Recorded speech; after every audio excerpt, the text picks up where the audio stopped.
Je m'appelle Marcel Mendy, je suis le coordonnateur de la cellule de communication après les chambres africaines extraordinaires. Je voudrais rappeler aux uns et aux autres que le dossier qui nous occupe en ce moment ne concerne pas seulement M. Hissène Habré. Si vous vous rappelez, lors de la première conférence de presse qui a suivi l'interpellation de M. Hissène Habré, le procureur général, M. Makefal, dans son réquisitoire introductif, avait inculpé, en même temps que M. Hissène Habré, 5 autres personnes. C'est dire, encore une fois, que cette affaire est loin de concerner seulement M. Hissène Habré. Ce qu'il faut retenir, c'est que la défense de M. Hissène Habré est libre, parfaitement libre, de prendre part aux auditions qui sont organisées de temps à autre par les chambres africaines, plus précisément par la chambre d'instruction.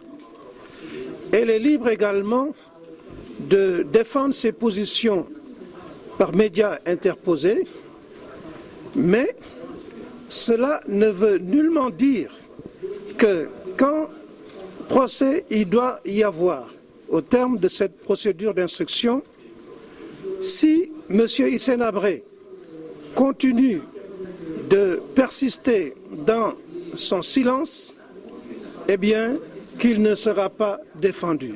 Loin s'en faut. Il y a dans les statuts des chambres africaines une disposition qui prévoit ce qu'on appelle en droit une aide juridictionnelle.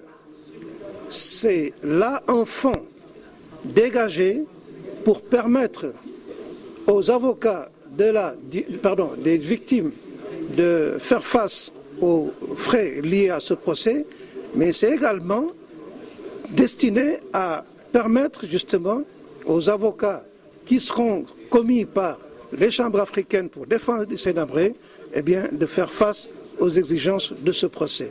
Donc, encore une fois, rassurez-vous, l'instruction poursuit son petit bonhomme de chemin, quels que soient les aléas auxquels nous sommes confrontés de temps en temps, mais ce qui est certain, encore une fois, je le répète, c'est que les droits de la défense seront respectés dans leur intégralité. C'est le directeur général du cabinet Primum Africa Consulting qui a été choisi par les chambres africaines extraordinaires pour faire ce travail de sensibilisation et chef de file donc du consortium que nous avons constitué avec un cabinet tchadien et une organisation belge pour travailler au nom des chambres africaines extraordinaires dans le cadre de ce travail de sensibilisation relatif au procès.